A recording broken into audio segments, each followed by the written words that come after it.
ဒီတင်မဲ့သင်ခန်းစာလေးကတော့တတမာရန်ပထဝဝင်ဘာသာရဲ့အခန်း3ပဝင်းကျင်ဆိုင်ရာပထဝဝင်ဆိုတဲ့ခေါင်းစဉ်အောက်ကနီဇီလောဆိုတဲ့အကြောင်းလေးပဲဖြစ်တယ်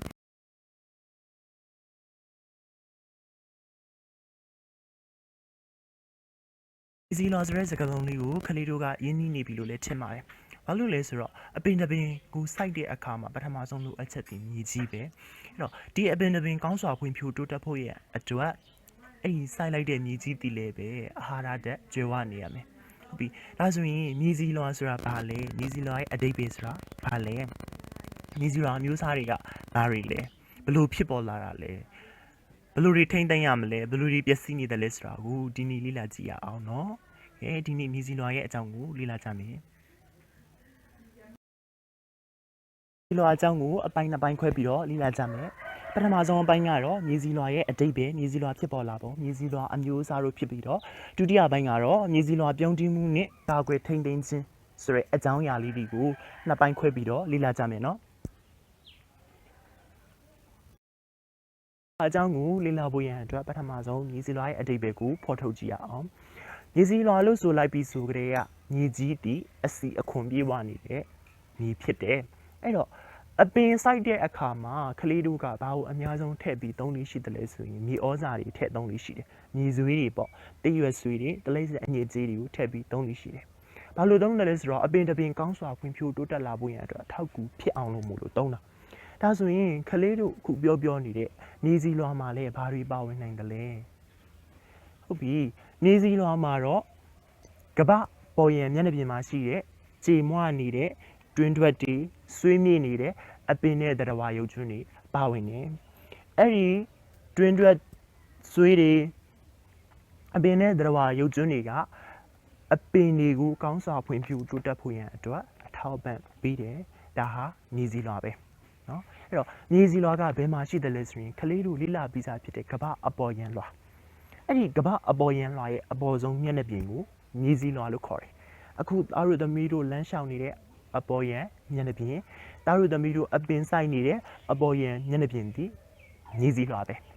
ဟုတ်တယ်နော်အဲဆိုရင်နီဇီလောဒီကမ္ဘာအပေါ်ယံလွှာရဲ့အပေါ်ဆုံးလွှာနီဇီလောဖြစ်တယ်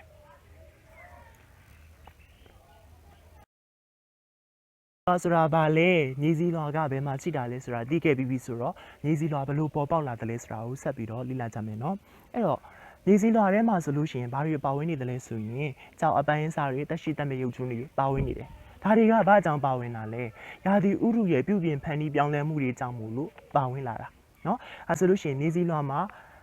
ကြောက်အပိုင်းအစားတွေလက်ရှိတက်မဲ့ရုပ်ကျွန်းတွေပါဝင်နေတယ်။ဘာကြောင့်ပါဝင်လာတာလဲ။ရာသီဥတုရဲ့ပြုပြင်ပြောင်းလဲဖန်တီးမှုတွေကြောင့်မို့လို့ပါဝင်လာတာ။နီဇီလောဖြစ်ပေါ်လာပုံကိုလေ့လာဖို့ကလေးတို့အခုပြထားတဲ့ပုံလေးကိုကြည့်အောင်။အခုပြထားတဲ့ပုံလေးမှာဆိုလို့ရှိရင်နီဇီလောရဲ့အောက်မှာဘာရှိတယ်လဲဆိုတော့မူလဝတ္ထုရှိတယ်။အဲ့တော့အဲ့ဒီမူလဝတ္ထုရဲ့အောက်မှာတော့ regolith လို့ခေါ်တဲ့ကြောက်အပိုင်းအစားတွေရှိတယ်။အဲ့ဒီကြောက်အပိုင်းစားတွေရဲ့အောက်မှာဘာရှိတယ်လဲဆိုတော့အောက်ခံကြောက်ဆိုပြီးတော့ရှိတယ်ဒါဟာနီဇီလောရဲ့အောက်မှာရှိတဲ့အလွာတွေဖြစ်တယ်ကဘလို့ဖြစ်ပေါ်လာတယ်လဲဆိုတာကိုလေ့လာကြည့်အောင်တားတို့သမီးတို့ပုံနှိပ်စာအုပ်ပုံ 3.1 ကိုကြည့်ကြည့်အောင်ပုံ 3.1 မှာဆိုရင်တော့ရာသီဥတုရဲ့ပြုပြင်ဖန်တီးမှုကြောင့်မို့လို့ကြောက်ပိုင်းစားတွေဟာခြေဖြတ်ပြီးတော့နီဇီလောဖြစ်သွားတယ်ဒုတိယတစ်ခုကိုကြည့်မယ်ဆိုရင်တော့အပင်နဲ့သတ္တဝါတွေဟာဆွေးမြေ့ပြီးတော့နီဇီလောဖြစ်တယ်ဆိုရင်အဓိကအကြောင်းရင်းကရာသီဥတုရဲ့ပြုပြင်ဖန်တီးမှုကြောင့်ဘာတွေဖြစ်သွားရတယ်လဲဆိုရင်နီဇီလောဖြစ်သွားတယ်เนาะအဲ့တော့ရာသီဥတုရဲ့ပြုပြင်ဖန်တီးမှုကြောင့်ကြောက်ပိုင်းစားတွေခြေပြက်ပြီးနီဇီလောဖြစ်တယ်ရာသီဥတုရဲ့ပြုပြင်ဖန်တီးမှုကြောင့်မို့လို့အပင်နဲ့တက်ရှိတွေဆွေးမြေ့ပြီးတော့နီဇီလောဖြစ်သွားတယ်ဒါကတားတို့သမီးတို့ပုံနှိပ်စာအုပ်မှာပါတဲ့နီဇီလောဖြစ်ပေါ်လာပုံလေးနောက်ထပ်ပုံလေးတစ်ခုကြည့်အောင်တဲ့ပုံလေးတစ်ခုမှာဇာတ်သမီးတို့အပေါ်ဆုံးမှာတွေ့တဲ့ climate ဆိုတာလေးတွေ့လိမ့်မယ်ဟုတ်ပြီအဲဆိုရင်အဲ့ဒီရာသီဥတုပြုပြင်ဖန်တီးမှုကြောင့်ဘာတွေဖြစ်တယ်လဲဆိုရင်တက်ရှိနဲ့တွင်းထွက်တွေဟာအချိန်ကြာလာတာနဲ့အမျှဆွေးမြေ့ချဖြတ်ပြီးတော့ဘယ်အနေအထားကိုရောက်သွားတာလဲဆိုရင်နီဇီလောအနေအထားကိုရောက်သွားတယ်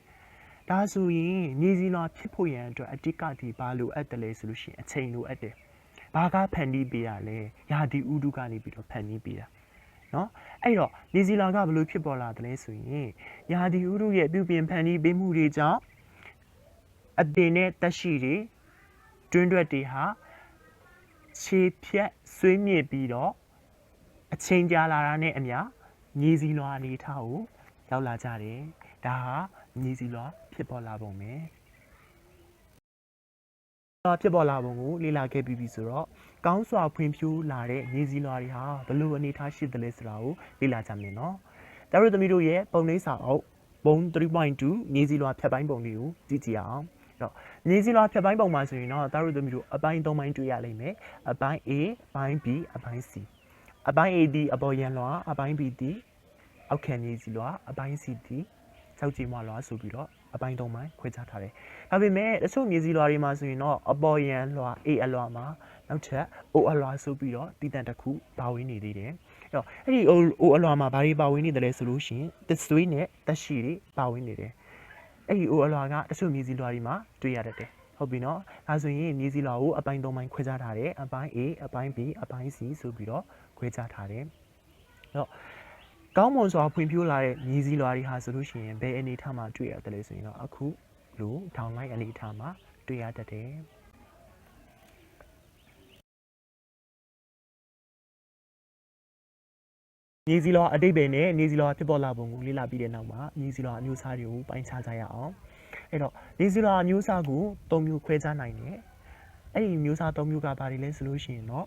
တဲမြေမြေစည်းနဲ့နှုံးမြေဆိုပြီးတော့ဖြစ်ကြတယ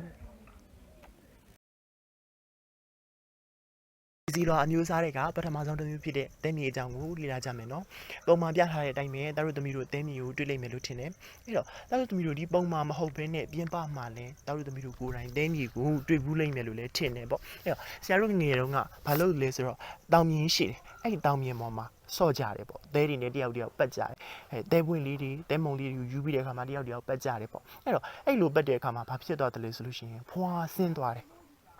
ဘာကြောင့်မို့လို့ဒီတဲတွေကအလွယ်တကူဖွာဆင်းသွားတာလဲအဲ့တော့ကတော့သတိမထားမိဘူးအခုကြီးလာတဲ့အခါမှာဘာလို့သတိထားမိတယ်လဲဆိုတော့လူဒီမြေမုံကြီးတယ်တစ်ခုနဲ့တစ်ခုဒီ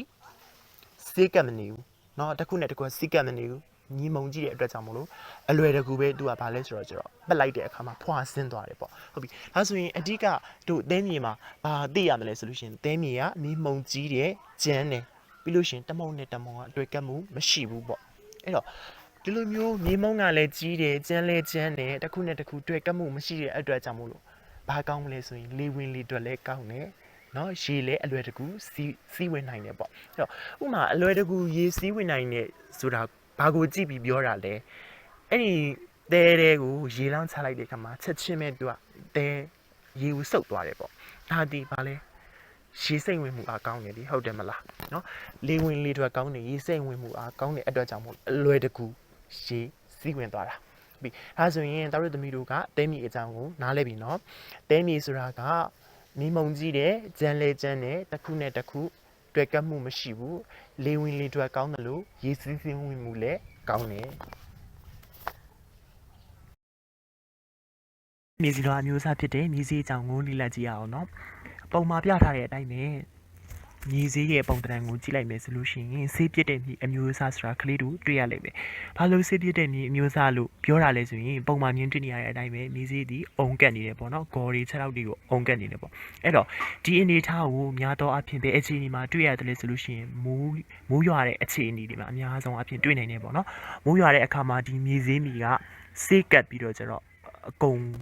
အုံကက်တဲ့သဘောအနေအထားမှာရှိတယ်ပေါ့နော်အဲ့တော့ဒါဒီဘာကြောင့်လဲဆိုတော့မြေစည်းဒီအသေးစားမြေမုံလေးတွေပေါင်းဆက်ထားတဲ့မြေဖြစ်တဲ့အတွက်ကြောင့်မို့လို့သူကစီးကက်တဲ့မြေဖြစ်သွားတာနော်အဲ့တော့နောက်သမီးတို့တိထားရမှာဒီမြေစည်းဒီအသေးဆုံးမြေမုံအမျိုးအစားဖြစ်ပြီးတော့စီးကက်တယ်အဲ့တော့ဒီပုံတရံကိုတို့တွေကြည့်လိုက်မယ်ဆိုလို့ရှိရင်သူဒီလေဝင်လေတွေရေဝင်ရေတွေကောင်းတဲ့မြေအမျိုးအစားထဲမှာမပါဘူးဟုတ်ပြီနော်ဒါဆိုရင်တို့တွေအခုပုံမှာမြင်တွေ့နေရတာဒီမြေစည်းလို့ခေါ်တဲ့မြေစည်းလွှာအမျိုးအစားเนาะအဲ့တော့မြေစည်းလို့ခေါ်တဲ့မြေစည်းလွှာအမျိုးအစားဒီအသေးဆုံးမြေမုံလေးတွေဖြစ်ပြီးတော့စေးကက်တဲ့ရေဝင်ရေတွက်လေဝင်လေတွက်မကောင်းဘူးအမျိုးအစားဖြစ်တဲ့နှုံးမြေအကြောင်းကိုလေ့လာကြည့်ရအောင်เนาะကဲအခုပုံမှာပြထားတာလေးကတော့နှုံးမြေအမျိုးအစားပြပုံလေးဖြစ်တယ်ပေါ့နော်အဲ့တော့တောက်တမျိုးဒီနှုံးမြေလေးကိုကြည့်ပြီးတော့ဘယ်နေရာမှာတော့အများဆုံးတွေ့နိုင်တာလဲ သူကတော့ဘယ်လိုစွမ်းဆောင်ရည်ရှိတာလဲဆိုတာကိုသိချင်နေလောက်ပြီနော်အဲ့တော့တာတို့သမီးတို့အခုပုံမှန်မြင်တွေ့နေရတဲ့အတိုင်းပဲသူဒီတဲနေနဲ့ဘာကွာတာလဲညီစည်းနဲ့ရောဘယ်လိုဒီကွာတာလဲတာတို့သမီးတို့တွေးနေလောက်ပြီလို့ထင်တယ်နော်အဲ့တော့ဒီနှုံးမြေတွေကိုတော့မြဝကျွန်းမော်ဒေတာတွေနဲ့မြေလွမ်းတဲ့ဒေတာတွေမှာအများဆုံးတွေ့နိုင်တယ်ဆရာတို့ဒေတာကကြတော့မြေလွမ်းတဲ့ဒေတာဖြစ်တဲ့အတွက်ကြောင့်မလို့မြေကျသွားပြီးဆိုရတဲ့တပြိုင်နက်ကျန်းနေတဲ့ယာကင်းတွေပေါ်မှာနှုံးမြေတွေတင်းနေခဲ့တယ်ပေါ့နော်အဲ့တော့အဲ့ဒီနှုံးမြေတွေပေါ်မှာစိုက်ပျိုးသီးနှံတွေကိုစိုက်ကြတယ်စိုက်ပျိုးသီးနှံတွေကိုစိုက်ကြတဲ့အခါမှာတခြားမြေတွေပေါ်မှာစိုက်တယ်လို့မျိုးရေခဏခဏတွန်းပေးစရာမလိုဘူးသူဒီရေထိန်အားစနစ်ကောင်းတဲ့အတွက်ကြောင့်မို့လို့ရေခဏခဏတွန်းပေးစရာမလိုဘူးနော်ပိုးပြီးတော့လေသူကဖောက်ဖောက်ရောက်ရောက်ဖွံ့ဖွံ့ဖြိုးဖြိုးရှိတယ်ဘာကြောင့်မို့လို့ဒီနှုံးမြေပေါ်မှာစိုက်တဲ့သီးနှံတွေဖွံ့ဖြိုးတာလဲဆိုလို့ရှိရင်သူဒီရေထိန်အားစနစ်ကောင်းတယ်လို့လေဝင်လေထွက်ကောင်းတဲ့မြေအမျိုးအစားဖြစ်တဲ့အတွက်ကြောင့်မို့လို့နော်အဲ့တော့တောက်သမီးတို့စဉ်းစားလိုက်မယ်ဆိုရင်နှုံးမြေဟာနော်တဲမြေလောက်လည်းမကြီးတယ်လို့မြေစည်းလောက်လည်းမသေးဘူးသူဒီခက်လက်လက်အရွယ်အစားမှရှိတဲ့မြေမုံလေးတွေရှိတယ်ပေါ့နော်ခက်လက်လက်အရွယ်အစားမြေမုံလေးတွေရှိတယ်မြေအမျိုးအစားဖြစ်တယ်လို့လေဝင်လေထွက်ကောင်းတယ်ရေထိန်အားစနစ်ကောင်းတယ်မြေအမျိုးအစားဖြစ်တယ်ညီစီလွာအသုံးမျိုးအကြောင်းကိုလေ့လာခဲ့ပြီးပြီဆိုတော့ကလေးတို့ကညီစီလွာပြုံးတီးမှုနဲ့ထိန်းသိမ်းကာကွယ်ခြင်းလုပ်ငန်းစဉ်တွေအကြောင်းကိုဆက်လက်ပြီးတော့လေ့လာကြမယ်နော်အဲ့တော့ပထမဆုံးအနေနဲ့ညီစီလွာကဘာကြောင့်ပြုံးတီးတာလဲညီစီလွာပြုံးတီးတဲ့အကြောင်းကိုလေ့လာကြရအောင်ဟုတ်ပြီညီစီလွာပြုံးတီးခြင်းကရေလေတိုက်စားမှုကြောင့်ဖြစ်နိုင်တယ်လို့မျိုးပဲလူတွေရဲ့လှုပ်ဆောင်မှုတွေထွန်ယက်မှုစနစ်မှားတွေကြောင့်မို့လို့ညီစီလွာကပြုံးတီးစီတယ်အခုပြထားတဲ့ပုံလေးကတော့တာတို့သမီးတို့ရေရေကြောင်တိုက်စားခြင်းလေကြောင်တိုက်စားခြင်းကြောင့်เนาะပျက်စီးသွားတဲ့ညီစီလွာတွေကိုပြတဲ့ပုံလေးဖြစ်တယ်ဒါဟာညီစီလွာတိုက်စားခြင်းညီစီလွာပြုံးတီးမှုအကြောင်းကိုလေ့လာကြရအောင်เนาะဒါတို့သမီးတို့ညီစီလွာပြုံးတီးမှုဆိုတာနဲ့တပြိုင်နက်ညီစီလွာတွေဆုပ်ယုပ်သွားခြင်းကိုဆိုလိုခြင်းဖြစ်တယ်เนาะအဲ့တော့အစီအခွန်တွေဆုပ်ယုပ်သွားခြင်းကိုဆိုလိုခြင်းဖြစ်တယ်အဲ့တော့ညီစီလွာပြုံးတီးမှုကဘာကြောင့်ဖြစ်ပေါ်တယ်လဲဆိုရင်ညီသားတွေတိစောက်ပုံရာဒီလူအခြေအနေတွေစင်ကြီးလျှော့အမြင့်လိုဟာမျိုးတွေပြီးရင်ညီစီလွာပေါ်မှာတစ်ပင်မြက်ခင်းဖောက်အုပ်ခြင်းတွေဓာရီအချက်တွေကြောင့်မို့လို့ညီစီလွာဟာပြုံးတီးသွားတယ်အဲ့ဟာတွေအပြင်လူတွေရဲ့စွန့်ပစ်ပစ္စည်းကြောင့်ညီစီလွာပြုံးတီးမှုဖြစ်ပေါ်စေတယ်ဘယ်လိုစွန့်ပစ်ပစ္စည်းလဲဆိုရင်ဓာတုစွန့်ပစ်ပစ္စည်းဖြစ်တဲ့နော်ပလတ်စတစ်လိုဟာမျိုးတွေစားရှိသဖြင့်ပေါ့နော်ဒီလိုမျိုးစွန့်ပစ်ပစ္စည်းတွေကြောင့်ညီစီလွာပြုံးတီးမှုဖြစ်ပေါ်စေတယ်ဒါဆိုရင်အခုတာတို့သမီးတို့မြင်တွေ့နေရတာကဘာလဲဆိုရင်နော်ပလတ်စတစ်စွန့်ပစ်မှုကြောင့်မို့လို့မြေစီမြေခွင်တွေဆုပ်ယုပ်ပြီးတော့ညီစီလွာပြုံးတီးမှုဖြစ်ပေါ်စေတဲ့ပုံကလေးဖြစ်တယ်ဒါဆိုရင်တာတို့သမီးတို့ခုလေ့လာတာကညီစီလွာပြုံးတီးမှုအကြောင်းဖြစ်တယ်ညီစီလွာကိုဘယ်လိုထိန်းသိမ်းကာကွယ်ကြမလဲဆိုတဲ့အကြောင်းလေးကိုဆက်လက်ပြီးတော့လေ့လာကြရအောင်နော်တာတို့သမီးတို့ကလည်းစဉ်းစားမယ်ဆရာကလည်းတာတို့သမီးတို့ကိုပြောပြရှင်းပြမယ်နော်အဲ့တော့ညီစီလွာထိန်းသိမ်းကာကွယ်ခြင်းလုပ်ငန်းဆိုတာကညီစီလွာပြုံးတီးမှုညီစီလွာပျက်စီးမှုကိုကာကွယ်ပေးခြင်းလုပ်ငန်းစဉ်ကိုခေါ်တယ်နော်အဲ့တော့ဘယ်လိုမျိုးထိန်းသိမ်းကာကွယ်မလဲဆိုရင်ညီစီလွာတိုက်စားမှုတွေမရှိအောင်လို့မလို့တို့တွေကနေပြီးတော့ကာကွယ်ရမယ်နော်အဲ့တော့ပြီးရင်ညီစီညီခွင်တွေမဆုပ်ယုပ်အောင်လို့မလို့ညီစီလွာကိုအတင်းတင်းသုံးချရမယ်ပြီးရင်နေရာဖော်ထုတ်ခြင်းတွေလုပ်ရမယ်အဲ့ဒါတွေအပြင်တာတို့သမီးတို့ဘာတွေလုံးနိုင်နေတယ်လဲဆိုလို့ရှိရင်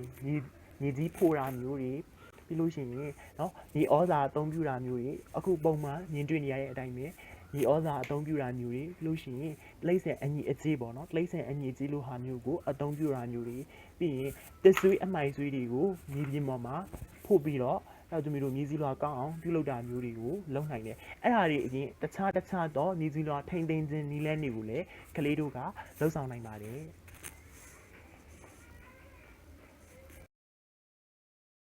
ပတ်ဝန်းကျင်ဆိုင်ရာပတ်ထက်ဝင်ဆိုတဲ့ခေါင်းစဉ်အောက်ကညီစီလွာအကြောင်းကိုတို့ဒီနေ့လေ့လာခဲ့ကြတယ်နော်အဲ့တော့ညီစီလွာနဲ့ပတ်သက်ပြီးတော့တာတို့သမီးတို့ကအတိတ်ပဲလေးတည်တယ်ပေါ်ပေါက်လာပုံလေးတည်တယ်အမျိုးအစားတွေလည်းခွဲခြားတက်လာပြီး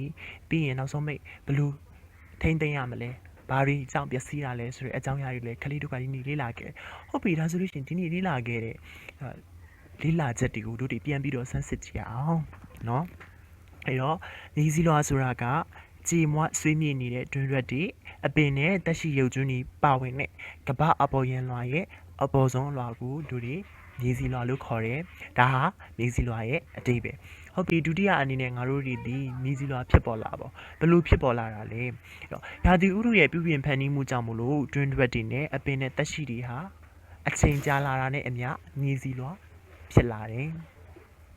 ကဲနောက်ထပ်တို့ဒီမြေစီလွာအမျိုးအစားကိုလည်းလေ့လာခဲ့သေးတယ်မြေစီလွာအမျိုးအစားကဘာတွေလဲဆိုလို့ရှိရင်တဲမြေမြေစည်းနဲ့နှုံးမြေရဲ့အကြောင်းကိုတို့ဒီနေ့လေ့လာခဲ့တယ်ဟုတ်ပြီအဲဒါဆိုရင်နောက်ဆုံးမဲ့အနေနဲ့ငါတို့ဗာလေ့လာခဲ့တယ်လဲဆိုလို့ရှိရင်မြေစီလွာပျက်စီးမှုပေါ့နော်အဲ့တော့မြေစီလွာပျက်စီးတိုက်စားမှုနဲ့မြေစီလွာထိန်းသိမ်းကာကွယ်ခြင်းအကြောင်းတွေကိုတို့ဒီနောက်ဆုံးပိတ်မှာလေ့လာခဲ့တယ်ဟုတ်ပြီအဲဆိုဘာကြောင့်ပျက်စီးသွားတာလဲရေမြေတိုက်စားမှုကြောင့်ပျက်စီးတယ်လို့လူတို့ရဲ့ထုံရက်မှုစနစ်မှားတဲ့အတွက်ကြောင့်မလို့လဲမြေစီလွာတွေပျက်စီးတယ်ဒါဆိုရင်ရောမြေစီလွာကိုဘယ်လိုထိန်းသိမ်းကြမလဲ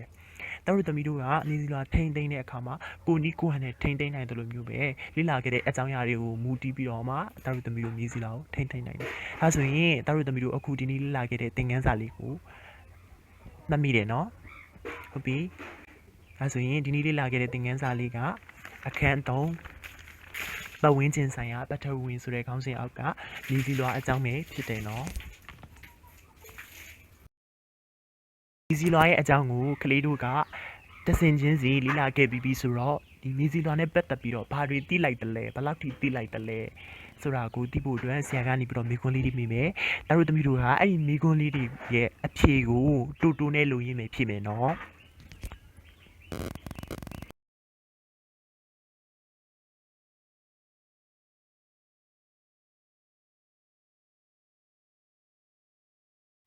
ပေးထားတဲ့စာကြောင်းတွေထဲမှာတာတို့သမီးတို့ကမှန်တဲ့စာကြောင်းတွေကိုမှန်လို့ပဲရေးပြီးတော့မှားတဲ့စာကြောင်းတွေကိုမှားလို့ရေးပြီးကလေးတို့က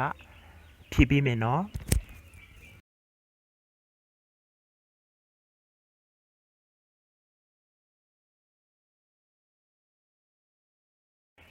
ဒါတို့သမီးတို့အောက်မှာပုံလေးတွေပေးထားတယ်အဲ့ဒီပုံလေးတွေကလိုအပ်နေတဲ့အချက်လက်လေးတွေကိုကလေးတို့ကကိုယ်တိုင်ဖြည့်ဆွက်ပြီးတော့ဖြည့်ကြည့်မယ်နော်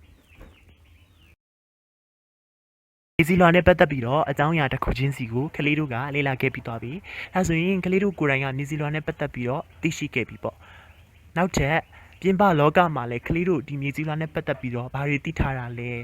နော်။ဘယ်လောက်ထိသိထားတာလဲမြေစီလွာဆိုတာကဘာလဲ။ဘယ်လိုထိမ့်သိမ်းကြမလဲအစရှိတဲ့ဖြင့်စာအုပ်ထဲကအကြောင်းအရာတွေမဟုတ်ဘဲနဲ့ကလေးတို့ပြင်ပမှာတွေ့ကြုံရတဲ့အကြောင်းအရာတွေကိုပါထည့်ပြီးတော့ကလေးတို့ကမိကွန်းလေးတွေကိုသုံးသပ်ဆွေးနွေးပြီးတော့ဖြေဆိုကြမယ်နော်။